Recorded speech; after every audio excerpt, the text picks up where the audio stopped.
माननीय सदस्यगण, दिनांक 27 फरवरी 2023 से प्रारंभ होकर आज दिनांक 23 मार्च 2023 तक कुल 16 कार्य दिवसों के बाद आज पंचम झारखंड विधानसभा का एकादश बजट सत्र अपनी समाप्ति पर पहुंच चुका है।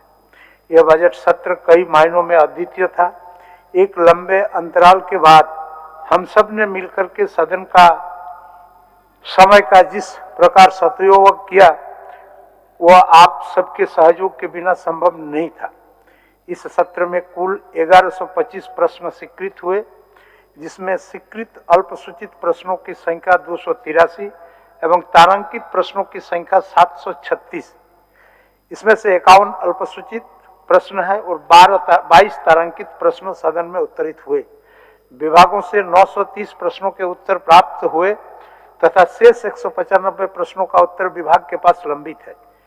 352 शून्यकाल स्वीकृत हुए। 75 स्वीकृत ध्यानाकर्षण सूचनाओं में से 34 ध्यानाकर्षण सूचनाएं उत्तरित हुई तथा 38 लंबित ध्यानाकर्षण सूचनाओं को प्रश्न एवं ध्यानाकर्षण समिति को सुपुर्द किया जाता है। विनियोग विधेयक सहित कुल 6 विधेयक सभा में प्रस्तावित हुआ, जिसमें से 5 विधेयक पारित हुआ और 1 विधेयक सभा के विचारोपरांत प्रवर समिति को भेजा गया। 104 निवेदन स्वीकृत हुए। इसे संबंधित विभागों को भेज दिया जाए। आज इस लंबे सत्र की थकान हम सब अपने शरीर और मन पर महसूस कर रहे हैं। मेरे सभा सचिवालय के कर्मी जो रात भर जगकर इस सभा को सफल बनाने के लिए परिश्रम करते रहे हैं, राज्य सरकार के कर्मी जो इन प्रश्नों के उत्तर तथ्यात्मक बनाने के लिए सचिवालय स्तर के लेकर प्रखंड स्तर तक पूरी तत्परता से प्रयासरत रहते हैं, विधि व्यवस्था के संधारण के लिए जिम्मेदार कर्मी, चिकित्सक और प्रेस मीडिया के साथीगण, हर एक व्यक्ति ने इस सत्र को दौरान अपना 100% योगदान दिया है और आज सत्र के अंतिम दिन इस थका देने वाली मेहनत के बीच हम सबके मन में कहीं न कहीं इस बात की संतुष्टि है कि हमने इस सत्र को सफलतापूर्वक संचालित कर अपने राज्य और पूरे देश के लोकतंत्र और अधिक मजबूती प्रदान तो की ही है।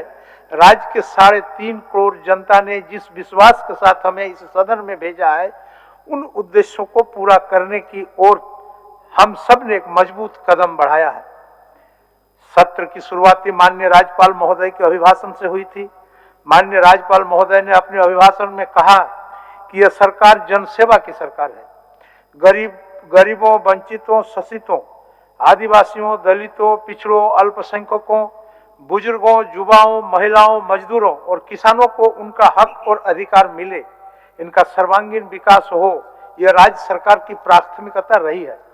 झारखंड की अस्मिता, संस्कृति, भाषा और सभ्यता को बढ़ावा देते हुए विकास के लिए सरकार संकल्पबद्ध है।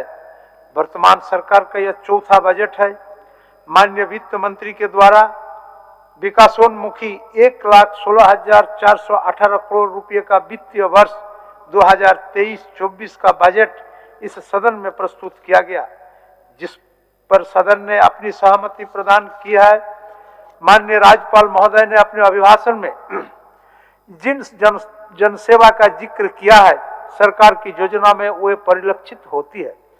सर्वजन पेंशन योजना, मुख्यमंत्री रोजगार सृजन योजना, झारखंड कृषि ऋण माफी योजना, मुख्यमंत्री सुखाड़ राहत योजना, किसान क्रेडिट कार्ड योजना, मुख्यमंत्री पशुधन विकास योजना, आजीविका सशक्तिकरण हुनर अभियान, महिला किसान सशक्तिकरण परियोजना, बिरसा हरित ग्राम योजना, वीर शहीद पोटो हो खेल विकास योजना, प्री मैट्रिक और पोस्ट मैट्रिक छात्रवृत्ति योजना, झारखंड राज्य खाद्य सुरक्षा योजना, सावित्रीबाई फुले किशोरी समृद्धि योजना, मुख्यमंत्री मेधा छात्रवृत्ति योजना, मारांग गोमके जयपाल सिंह मुंडा पारदेशीय छात्रवृत्ति योजना, मुख्यमंत्री सोना सोबरन धोती साड़ी लुंगी योजना सहित अनेकों योजनाएं सरकार के इस उद्देश्य को परिलक्षित करती है कि बजट भाषण की एक और महत्वपूर्ण बात यह थी कि सरकार की स्थापना व्यय में लगातार कमी आई है और योजना व्यय में लगातार वृद्धि हो रही है। वर्ष 2019-20 में जहां स्थापना व्यय और योजना व्यय 47:53 47 अनुपात 53 थी, वहीं वर्ष 2023-24 में ये 39:61 प्रस्तावित किया गया है। पूंजीगत परिव्यय में भी हो रही लगातार वृद्धि विकास को लेकर सरकार की दृढ़ संकल्प को परिलक्षित करती है। माननीय सदस्यगण, अध्यक्ष के रूप में मेरे कार्यकाल का ये चौथा वर्ष है। इस कालावधि में मैंने हमेशा इस बात का ध्यान में रखा है कि माननीय सदस्यगण सदन के माध्यम से देश के अंतिम संप्रभु, देश के आम लोगों की भावनाओं को व्यक्त करते हैं। ऐसे में उनकी अभिव्यक्ति की स्वतंत्रता अक्षुण्ण रखना आसन का उत्तरदायित्व है। इसी कारण सदन के संचालन में माननीय सदस्यगण को अपनी अभिव्यक्ति के लिए पूर्ण संरक्षण प्रदान करने का सतत प्रयास मेरे द्वारा किया गया है। माननीय सदस्यगण, इन 4 वर्षों की कालावधि में विधायी व्यवस्थाओं में आवश्यक सुधार लाने के लिए मेरे द्वारा प्रयास किया जाता रहा है। प्रश्नकाल की उपयोगिता और समय को किस प्रकार सुरक्षित रखा जाए, इस निमित्त लगातार प्रयास मेरे द्वारा किया जाता रहा है। इसी क्रम में कार्य स्थगन की सूचनाओं को प्रश्नकाल के बाद लिए जाने का नियमन मेरे द्वारा दिया गया। झारखंड विधानसभा के कार्य संचालन नियमावली आवश्यकता के अनुरूप कुछ एक परिवर्तन संसदीय व्यवस्था को और अधिक धारदार बनाने के उद्देश्य से मेरे द्वारा किया गया। अभिव्यक्ति की स्वतंत्रता को अक्षुण्ण रखने के साथ साथ सदन की गरिमा को किस प्रकार सुरक्षित रखा जाए, इस बात को भी मेरे द्वारा प्रयास किया गया। कई बार आसन के द्वारा कई कड़े फैसले लोकतंत्र के इस मंदिर के मर्यादा को सुरक्षित रखने के उद्देश्य से लिया गया। उत्तर सामग्री को लेकर माननीय सदस्यों का जो क्षोभ है उसे आसन ने भी महसूस किया और इनको ध्यान में रखते हुए आसन के द्वारा पदाधिकारियों को कड़े निर्देश दिए गए कि माननीय सदस्यों के द्वारा उठाए गए प्रश्नों के तार्किक और सही उत्तर विभागों के द्वारा सदन के पटल पर रखा जाए। साथ ही सदन के पटल पर माननीय मंत्री द्वारा दिए गए आश्वासनों को गंभीरता से लागू कराए जाए। व्यवधान का कुछ पल निश्चित रूप से आया, जिसको वाद और संवाद के माध्यम से समाधान कर सदन की कार्रवाई को मुकाम तक पहुंचाया। माननीय सदस्यगण, हमारा राज्य एक युवा राज्य है। प्रकृति ने संसाधनों की जो बहुलता हमें प्रदान किया है, इसके अनुरूप विकास हम आज तक नहीं कर सके। इस युवा राज्य के युवा नेतृत्व के हौसले बुलंद है और निश्चय ही हम इस सपनों को साकार करने में सफल होंगे।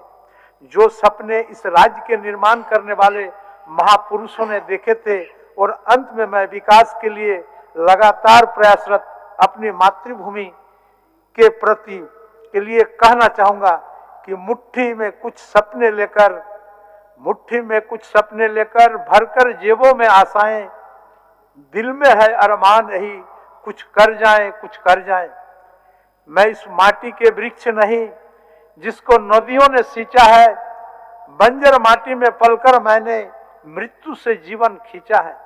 मैं पत्थर पर लिखी इबारत हूँ, शीशे से कब तक तोड़ोगे, मिटने वाला मैं नाम नहीं, तुम मुझको कब तक रोकोगे।